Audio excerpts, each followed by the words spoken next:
Captain Daeho Kang stood on the bridge of the Seoul Dawn and watched the alien station grow larger on the screen. After 50 years of traveling through space, humanity had finally found other intelligent life. The massive structure floated in the darkness like a silver flower made of metal and light. It was beautiful and terrifying at the same time. "Captain, they're responding to our greeting," said Jiho Choi, the young communications officer. His hands shook slightly as he worked the controls. "They're sending coordinates for docking." Quote, Daeho nodded. He kept his face calm, but his heart was beating fast.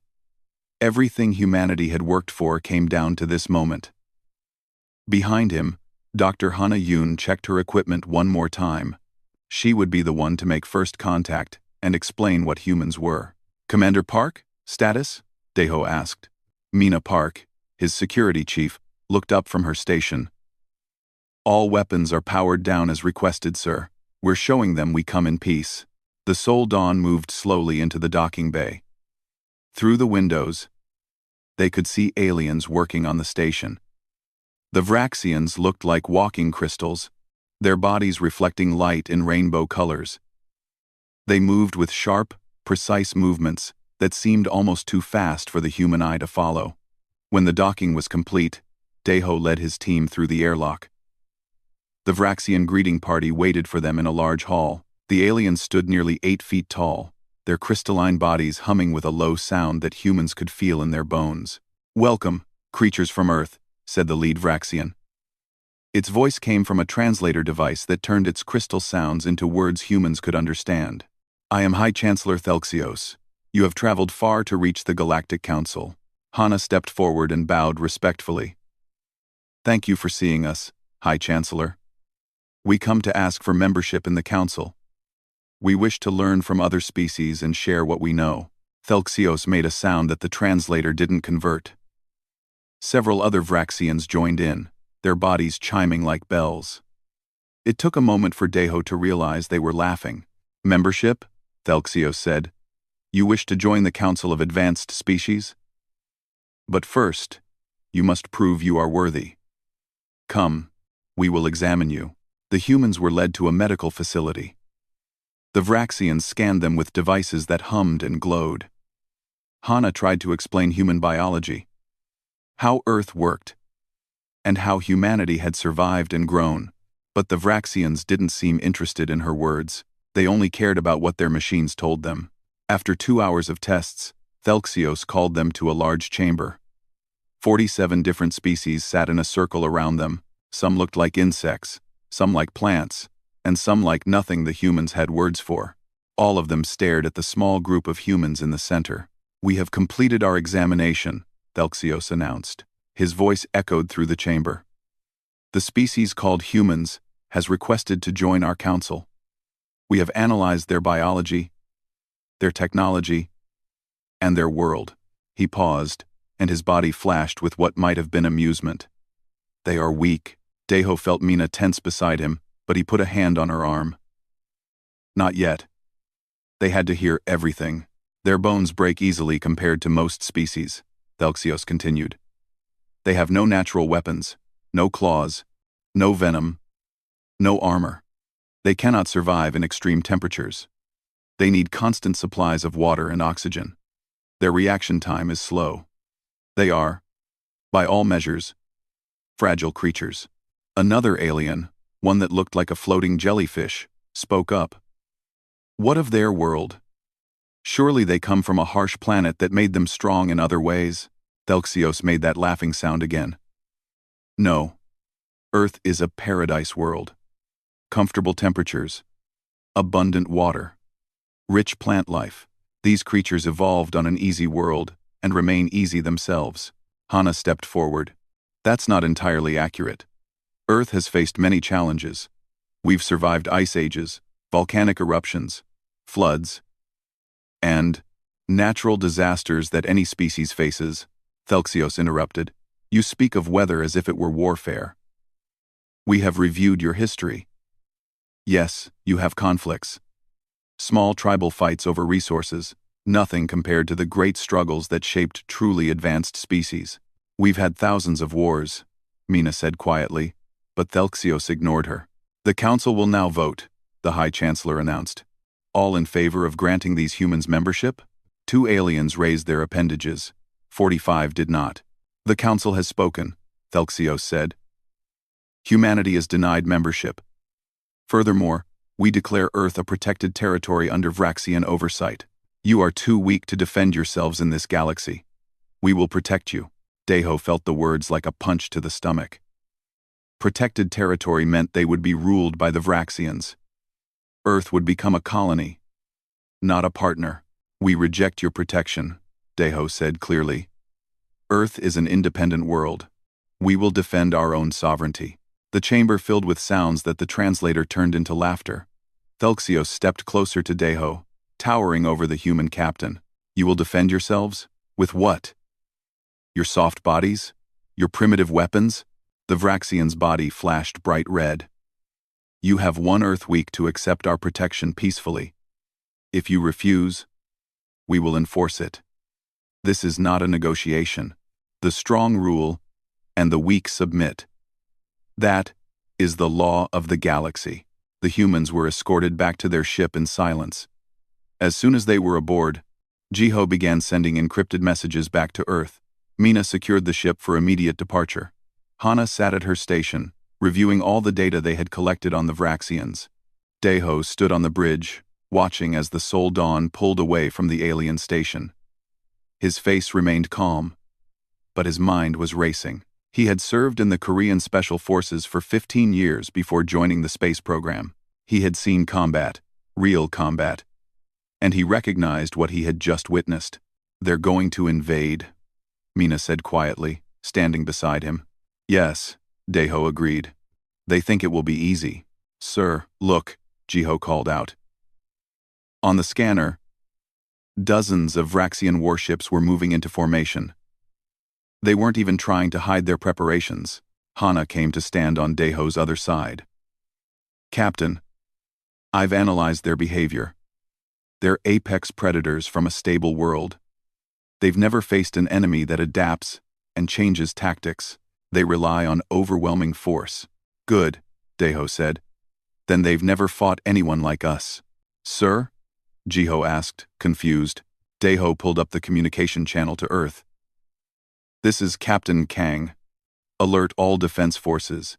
Incoming invasion fleet. Estimated arrival in 7 days. He paused. Tell General Lee to activate Operation Enduring Dawn.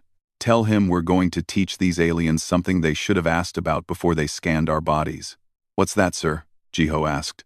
They should have asked why a species with no claws, no venom, and no armor became the dominant life form on a paradise planet.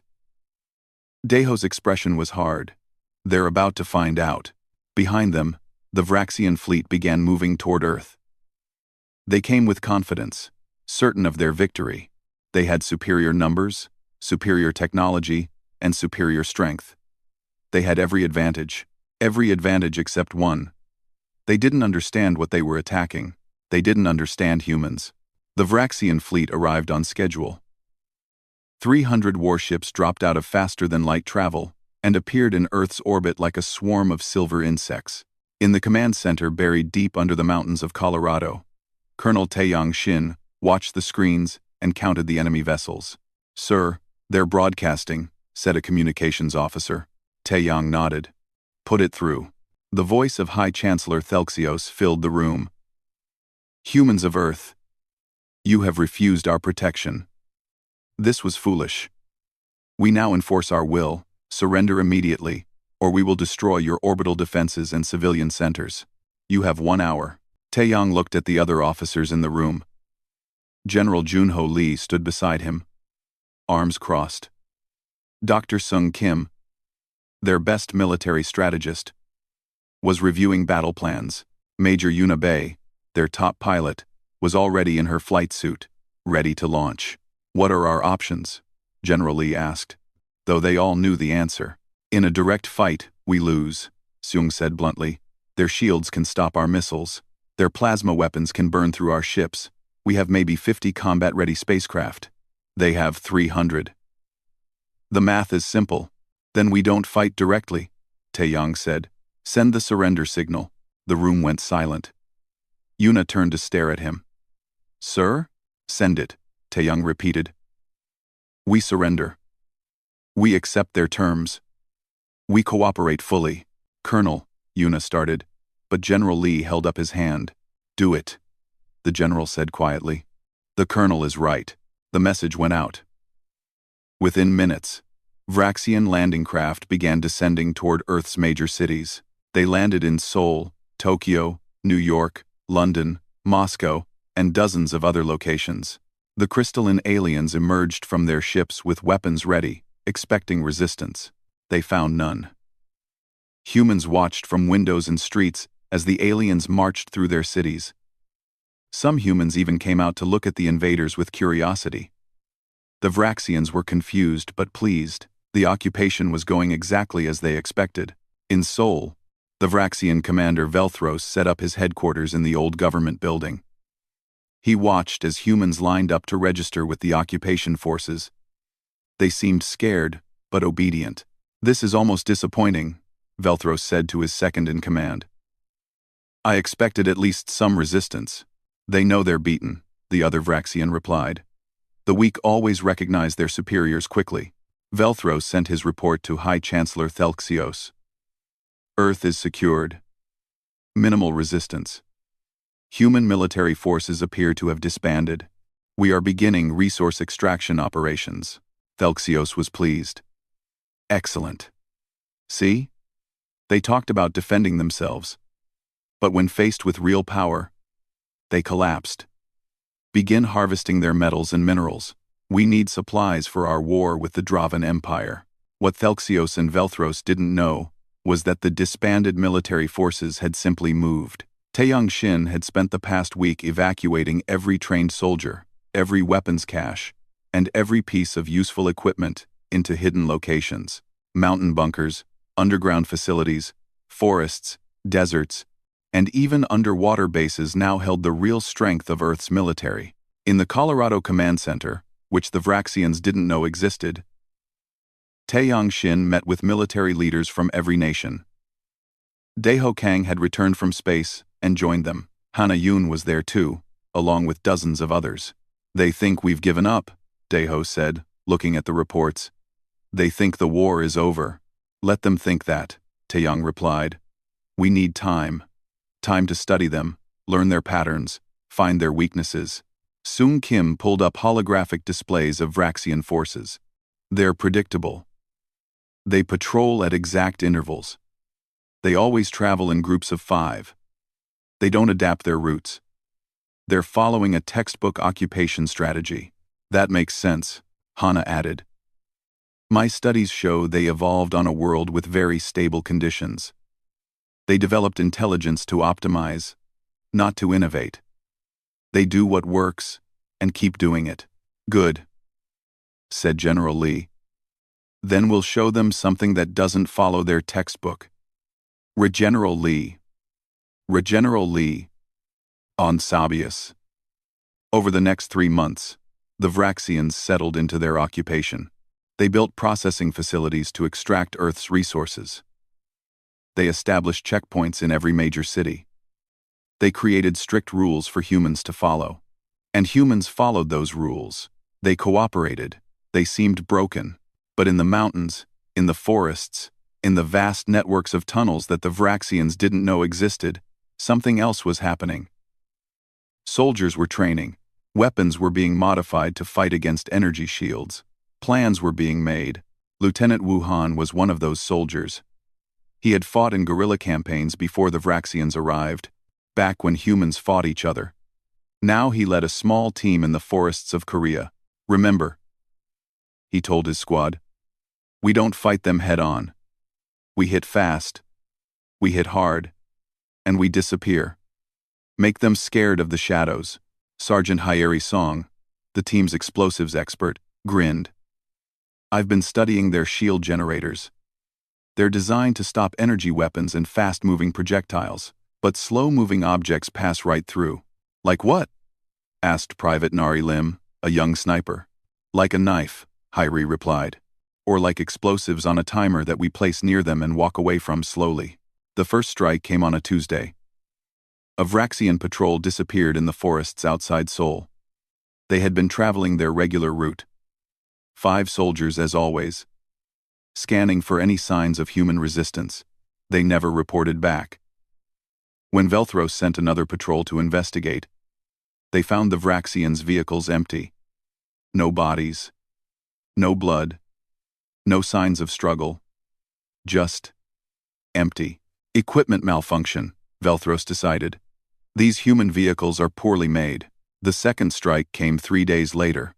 Another patrol, this time near Tokyo. Same result. Empty vehicles. Missing Vraxians. Then it happened in New York, then Moscow, then Berlin. Velthros began to worry. Increase patrol sizes. Groups of 10. Not 5. But that didn't help. The larger patrols just meant more Vraxians disappeared at once. In the Colorado base, Yuna Bay was preparing for her own mission. She stood beside a modified fighter craft. Human engineers had been working around the clock to install captured Vraxian technology into human ships. "Are you sure this will work?" she asked the chief engineer. 70% sure, the engineer replied. "We've replicated their shield frequency. Their sensors should read you as one of their own ships." 70%. Yuna muttered. "Great. Ruth." But she climbed into the cockpit anyway. She and 5 other pilots launched that night, flying low to avoid detection. Their target was a Vraxian command ship in orbit. They used the captured frequency codes that Hyri's team had stolen from a supply depot. The Vraxian ship's defenses didn't fire. They thought the approaching fighters were friendly. Yuna and her team didn't destroy the ship. Instead, they hacked into its communication system and broadcast a message. Daeho Kang's voice reached every Vraxian ship in orbit and every Vraxian soldier on the ground. "You came to our world thinking we were weak. You looked at our bodies and saw no claws. You scanned our bones and found them fragile. You studied our world and called it a paradise." Velthros, listening in his Seoul headquarters, felt something he hadn't felt in centuries. It was a feeling the Vraxians had no word for. But humans called it fear. "But you didn't ask the right questions," Daeho's voice continued. "You didn't ask why our paradise planet has almost 200 separate nations. You didn't ask why we have thousands of languages. You didn't ask why we have 10,000 years of recorded warfare. You didn't ask why creatures with no natural weapons became the dominant species. All over Earth, resistance cells activated simultaneously. Explosions rocked Vraxian facilities. Supply lines were cut. Communication towers fell. Soldiers who thought they were safe in their barracks woke to find humans already inside, already fighting. We are persistence hunters, Daeho's message concluded. We evolved to chase our prey for days until it collapsed from exhaustion. We learned to endure pain, to adapt to any environment, to never give up. And now, you're the prey. Velthros sent an emergency message to Thelxios. We need reinforcements. The humans they were hiding. Waiting. This whole time, they were preparing. Impossible, Thelxios replied. They surrendered. We saw them give up. It was a trick, Velthros said, watching another facility burn on his monitors. They made us think we won. And while we celebrated, they learned everything about us. For the first time, High Chancellor Thelxios began to wonder if they had made a terrible mistake. Wuhan moved through the forest without making a sound. Behind him, 5 more human soldiers followed, each step carefully placed to avoid breaking branches or disturbing leaves. They had been tracking the Vraxian patrol for 2 hours, waiting for the perfect moment. The crystalline aliens walked along the path below, their bodies reflecting the moonlight. There were 10 of them now. Velthros had increased patrol sizes after too many soldiers disappeared, but it didn't matter. 10 or 5, the result would be the same. Wu raised his hand, and his team stopped. They waited, barely breathing, as the Vraxians passed directly beneath them. The aliens never looked up. Why would they? On their home world, threats came from the ground, not from above. When the last Vraxian passed, Narration, the young sniper, squeezed her trigger. The shot was silent. Using a weapon that fired with compressed air instead of gunpowder, the last Vraxian in the line fell without a sound. The others didn't notice for several seconds. By then, Wu's team had already dropped from the trees. They moved like ghosts, using knives and close combat weapons. The Vraxians' energy shields were active, yes. But as HFY had discovered, slow-moving objects passed right through. The fight lasted 15 seconds. 10 Vraxian soldiers became 10 empty suits of armor scattered in the forest. Wu's team collected their weapons and equipment, then vanished back into the trees. By the time Vraxian reinforcements arrived, there was nothing to find except evidence that humans had been there. This scene repeated itself across the planet. In the ruins of Chicago, Sergeant HFY Song led her own team through the underground tunnels. The city above was under Vraxian control, but below the streets was a maze of subways, sewers, and maintenance tunnels that the aliens didn't know existed. Target is the power distribution center on 5th Street, HFY whispered to her team. They're using it to power their shield generators and communication arrays. How do we get past their guards? Asked one of her soldiers. HFY smiled and held up a small device. We don't.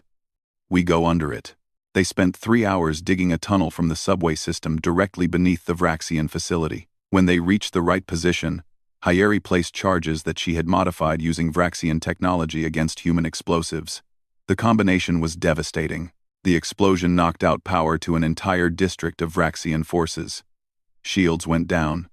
Communications went dark. And while the aliens scrambled to restore power, human resistance fighters attacked from every direction at once. In orbit, Unibae was leading her own kind of warfare. She and her squadron had become masters of hit-and-run tactics. They would appear from behind Earth's moon, launch a quick strike against a Vraxian supply ship, and disappear before the enemy could respond. Remember, she told her pilots before each mission, we're not trying to destroy their fleet. We're trying to scare them, make them paranoid, make them waste resources on defense. It was working. Vraxian ships that had once orbited confidently now kept their shields up constantly, burning through power. They sent fighters to patrol empty space, chasing sensor ghosts that human hackers created. They were exhausting themselves fighting shadows. On the ground, Velthros was losing his mind. Every report brought worse news.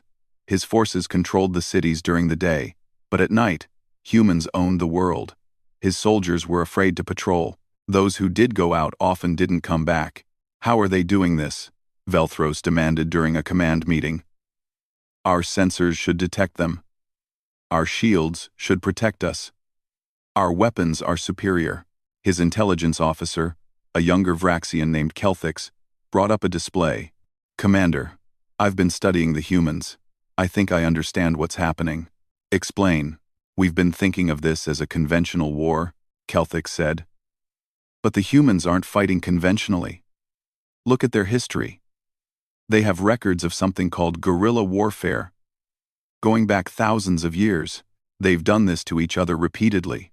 Velthros looked at the historical records with growing horror. The Vietnam War, the Afghanistan conflicts, the Korean independence fighters. Dozens of examples where technologically superior forces were defeated by smaller, more mobile enemies who refused to fight fair. They're using their own world against us, Kelthix continued. They know every tunnel, every forest, every hiding place. We don't. They strike from terrain we can't navigate. And they're patient. They'll wait for days to get the perfect shot. So what do we do? Velthros asked. We need more troops. Many more. And we need to adapt our tactics. But when Velthros requested reinforcements, Thelxios refused. The Vraxian Empire is fighting wars on 6 different fronts. I cannot spare more ships for one primitive planet. You have overwhelming numbers already. Use them. The humans are using tactics we've never faced before, Velthros protested. Then learn from them and adapt. Thelxios snapped. You are Vraxian. We have conquered 70 worlds. We will not be defeated by these weak creatures. But the problem was that Vraxians didn't adapt well. They had evolved on a stable world, where the best strategy was to optimize and perfect existing techniques. Humans had evolved on a chaotic world where survival meant constant change and innovation. Minho Jiang understood this better than anyone. He was a specialist in psychological warfare, and he was exploiting every Vraxian weakness he could find. Their psychology is brittle, he explained to Taeyang Xin. They expect the universe to follow patterns. When it doesn't, they panic.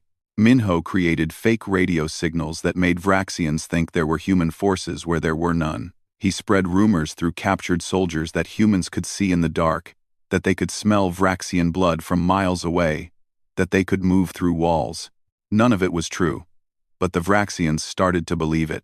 Soldiers reported seeing phantom humans who vanished when approached. Patrols fired at shadows. Fear spread through the occupation forces like a disease. In one particularly effective operation, Minho's team hacked into Vraxian communication networks and played recordings of humans whispering in the aliens' own language. The whispers said things like, "We're watching you," and "You'll never see us coming." Number see us coming. Vraxian soldiers began suffering from what human doctors would call anxiety disorders. They couldn't sleep. They jumped at sounds. They saw threats everywhere. Meanwhile, Deho Kang was coordinating the overall strategy from the Colorado base. He met with resistance leaders from around the world through encrypted communications. "We're winning," reported the European resistance commander. "Vraxian forces are pulling back from rural areas. They're concentrating in cities." "Same in Asia," said another leader. "They've abandoned dozens of outposts." "Good," Deho said. "That means they're scared. Now we increase pressure. Make them feel like nowhere is safe." That night, human forces launched coordinated attacks on 3 major Vraxian bases simultaneously. In Seoul, Wuhan's team destroyed a command center. In New York, Hyeri Song collapsed a tunnel system that the Vraxians were using to move troops. In orbit, Yunabei's fighters crippled a supply depot. Each attack was carefully planned to cause maximum disruption with minimum human casualties. The humans fought smart, not hard. They used the Vraxians' own technology against them. They exploited every weakness.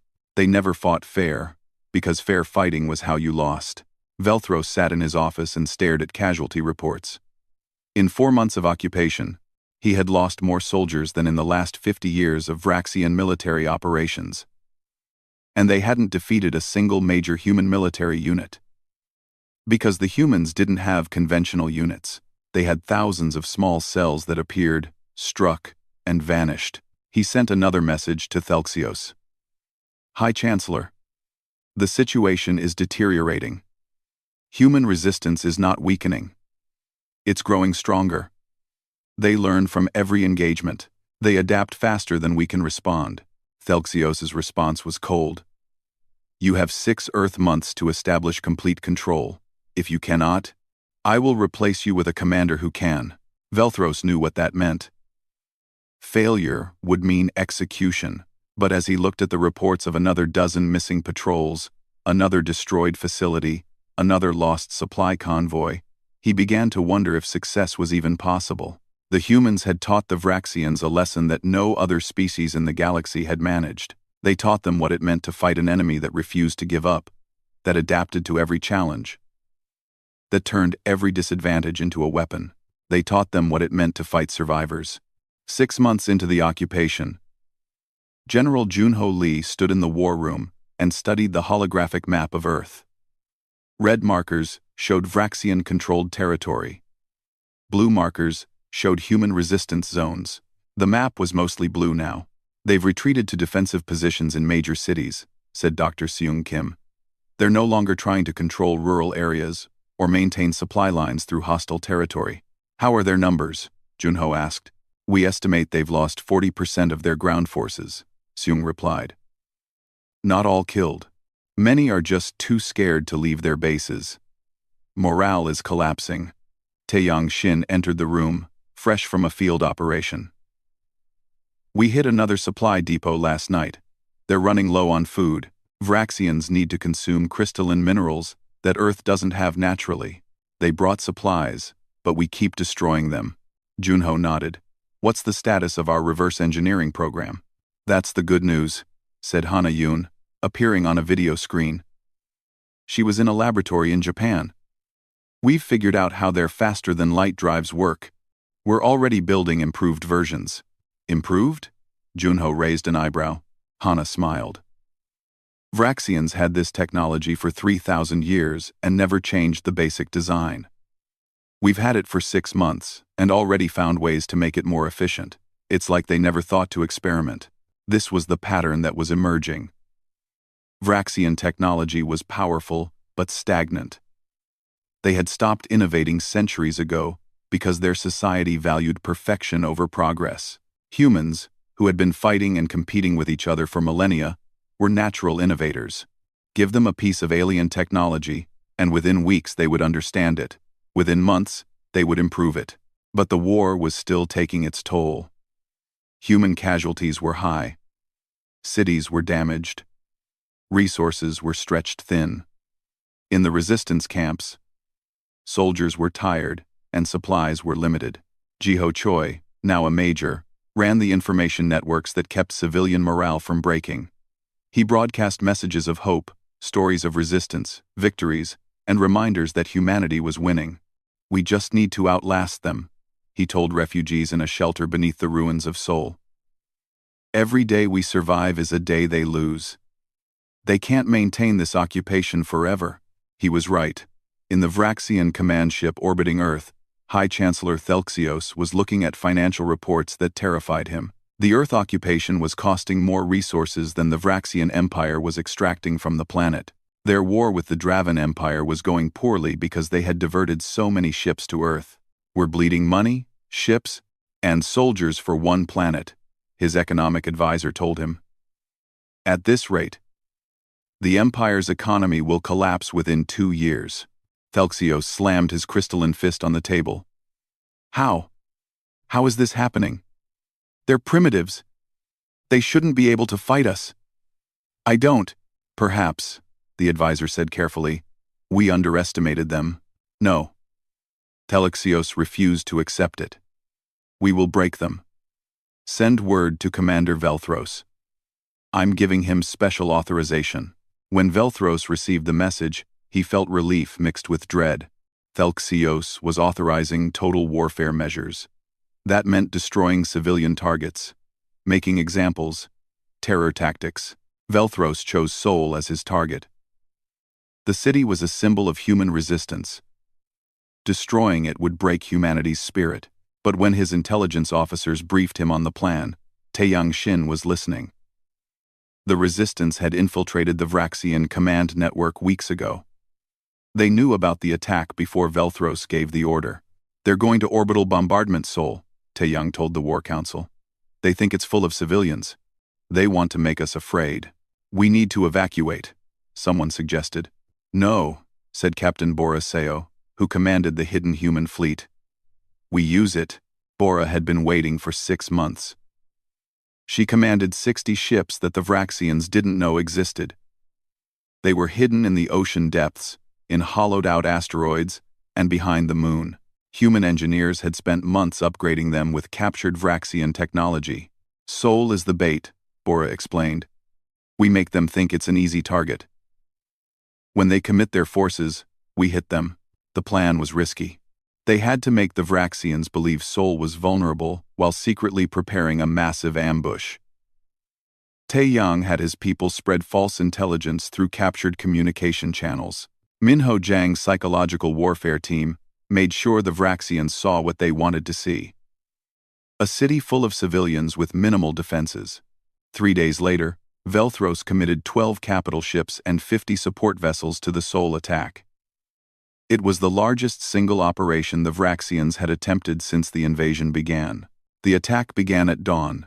Vraxian ships descended from orbit, weapons charging for bombardment.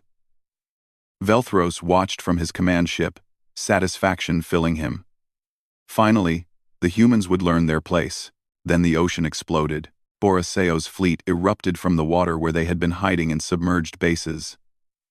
They had modified their ships to function underwater, another innovation that Vraxians had never considered. 60 human vessels, upgraded with the best technology from both civilizations, rose to meet the Vraxian fleet. At the same moment, Unibay's fighter squadrons launched from hidden mountain bases. They had been practicing this attack for weeks, and their timing was perfect. The Vraxians were caught completely off guard. Their ships were configured for bombardment, not ship-to-ship combat. Their shields were angled downward, leaving their flanks exposed. The battle lasted 3 hours. Human ships were smaller and weaker individually, but they fought with coordinated precision that the Vraxians couldn't match. Every human pilot knew exactly where to be and when.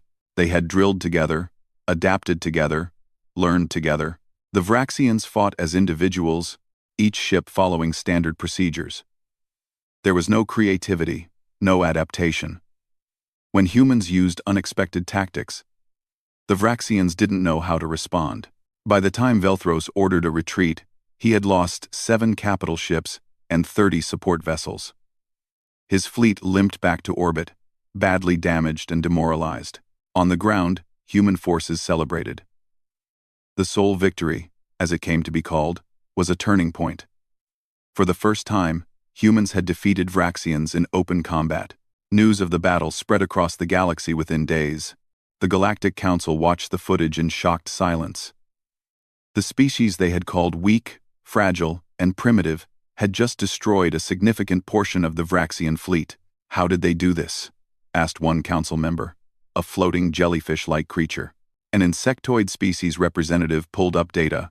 Analysis of the battle shows tactics we've never seen before. The humans used coordinated attacks from multiple vectors: psychological warfare, environmental advantages, and improvised technology. It's remarkable. On Vraxian Prime, Thelxios watched the battle footage over and over, trying to understand what went wrong. His advisors stood silently, afraid to speak. Finally, one brave advisor brought up a file. "High Chancellor, I've been reviewing Earth's history. Every tactic they used against us, they've used before. Against each other."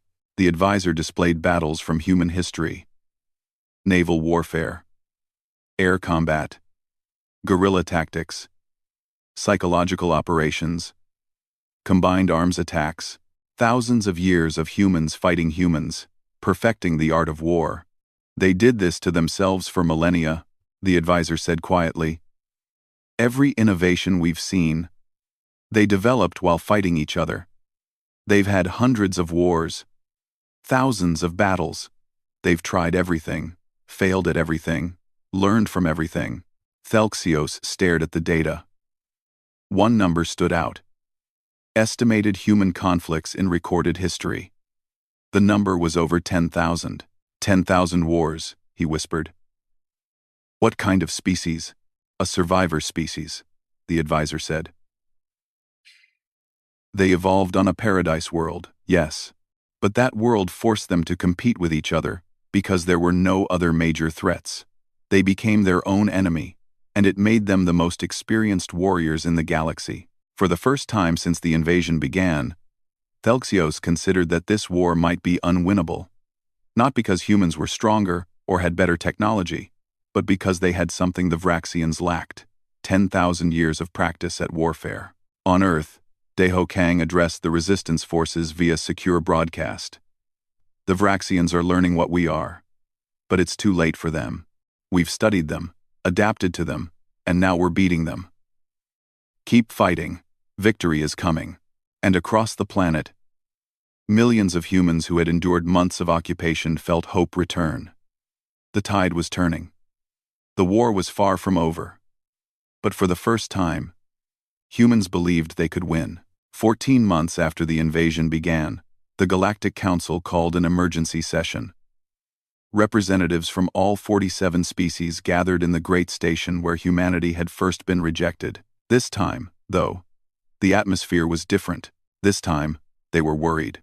The floating jellyfish creature that served as council moderator spoke first. "We have called this session to address the situation on Earth. The Vraxian occupation has become problematic." End quote. Thelxios stood, his crystalline body dimmer than before. He looked tired. Problematic? These humans are destroying my empire. We have lost more ships in 14 months than in the last century. Our economy is collapsing. Our soldiers refuse to fight, and the humans only grow stronger. Then withdraw, suggested a plant-like species representative. We cannot, Thelxios said bitterly. If we withdraw, we show weakness. Every species we have conquered will see that we can be defeated. The Vraxian Empire will fall apart. If you continue, said the insectoid representative, your empire will fall apart anyway. You are losing resources faster than you can replace them. Admiral Daiho Kang sat in the Sol Dawn, listening to this conversation. The Galactic Council had invited humanity to send observers, though not full representatives. It was a subtle acknowledgement that they had been wrong about humans. Should we accept their invitation to negotiate? Jiho asked him. Yes, Daiho said, but we dictate the terms. 2 days later, Daiho arrived at the council station with a full delegation. Hana Yun was there, along with Mina Park, General Junho Lee, and several others. They walked through the same halls where they had been judged and rejected 14 months ago. This time, every alien they passed stopped and stared. Word of human capabilities had spread across the galaxy. The weak species that had been denied membership had fought the mighty Vraxian Empire to a standstill. The negotiations took place in the council chamber. Thelxios sat on one side, Daiho on the other. The council members watched like referees at a sporting match. We are prepared to offer generous terms, Thelxios began. We will reduce our presence on Earth by half. You will maintain local autonomy while accepting Vraxian oversight of military and diplomatic matters. Daiho didn't even blink. No.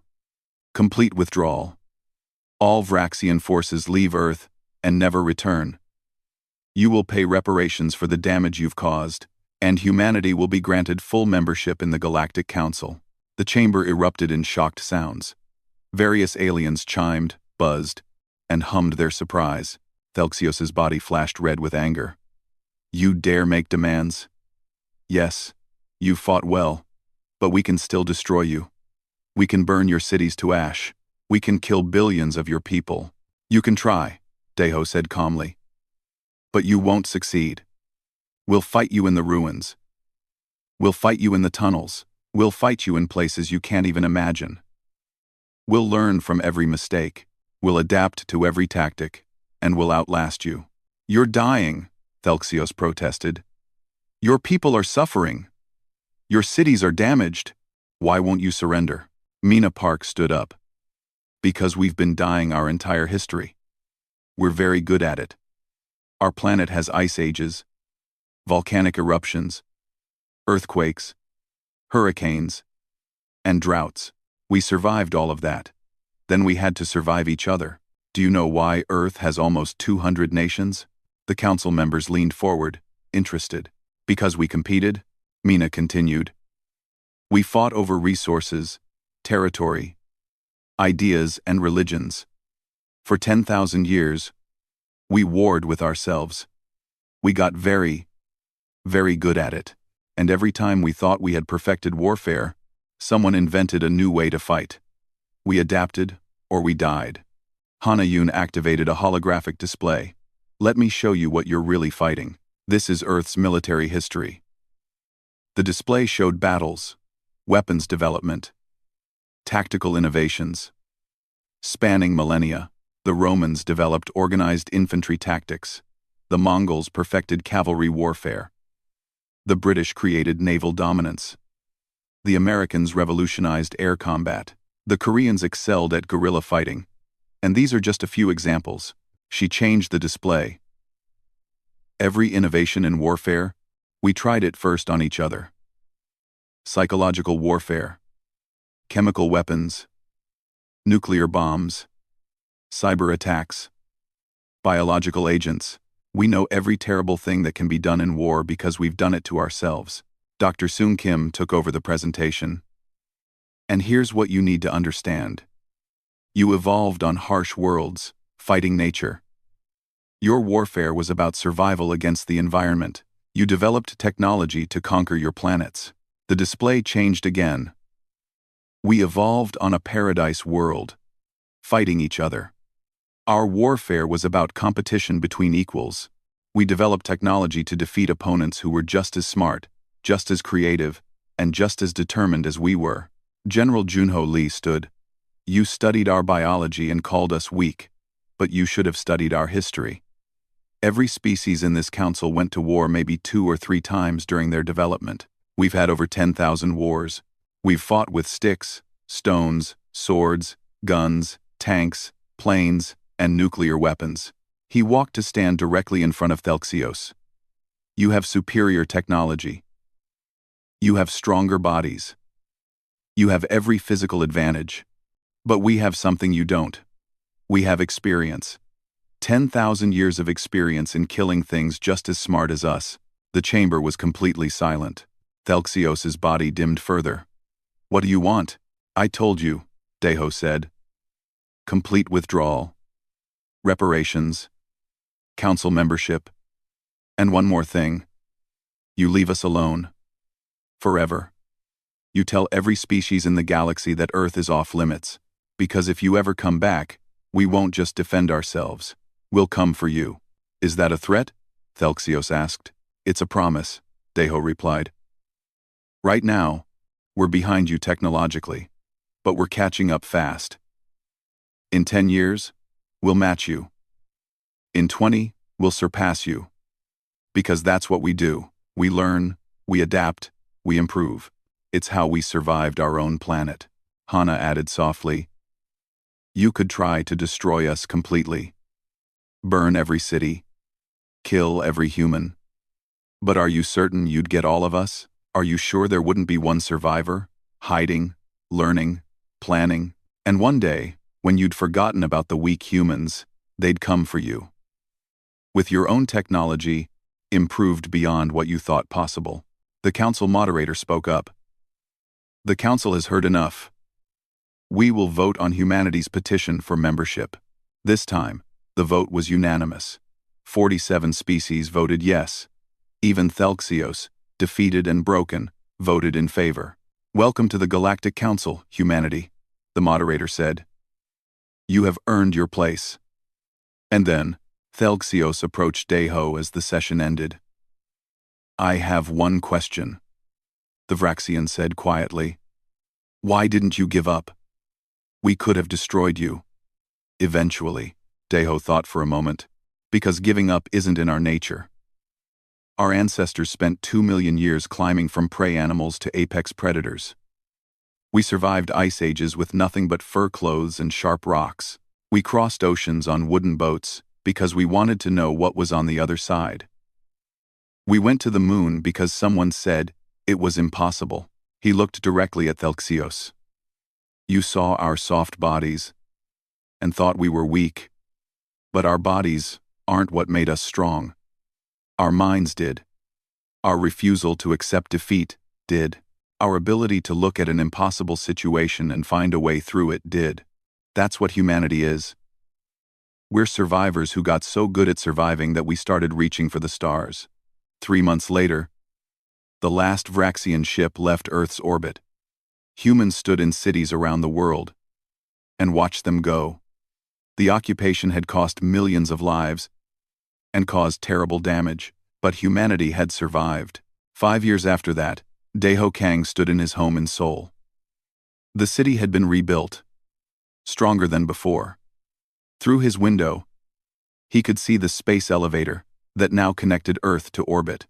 Human ships, built with hybrid technology, came and went constantly. Jiho visited him that afternoon. Admiral, there's a situation. A new species has approached our space. They appear aggressive, Deho sighed. Do they know about the war with the Vraxians? Yes, sir. That's why they're here. They sent a message. Jiho pulled up the transmission. The alien on the screen looked like a armored lizard. Humans of Earth, we have heard of your species. We heard you were weak. Then we heard what you did to the Vraxians. We have decided we would rather be your friends than your enemies. We come in peace and wish to learn from you. Deho smiled. Send a response. Tell them we welcome peaceful contact, and tell them we're happy to teach what we know." After Jiho left, Daeho stood looking at the city. Children played in the parks where battles had raged. Ships flew overhead, heading to the stars. Humanity had survived its greatest test and emerged stronger. They had been underestimated because they looked weak, but they had proven that strength came in many forms, not claws or armor or venom, but adaptability, persistence, and the refusal to give up. Hana Yun called him that evening. "Did you hear? 3 more species have applied for trade agreements with Earth. They all specifically mentioned they don't want any conflicts." "Good," Daeho said. "Maybe we can finally be known for something other than war." "Maybe," Hana agreed. "But it's good that they remember what happens to those who underestimate us." Daeho looked up at the stars. Somewhere out there, the Vraxians were rebuilding their empire, hopefully wiser now. And somewhere out there, other species were learning about humanity, not as weak creatures from a paradise world, but as survivors who had fought their way to the stars. Let them remember, Daeho thought. Let them remember that humans are not warriors by nature. But when pushed, when threatened, when defending what they love, they become something terrifying. They become unstoppable. And that was a lesson the galaxy would never forget.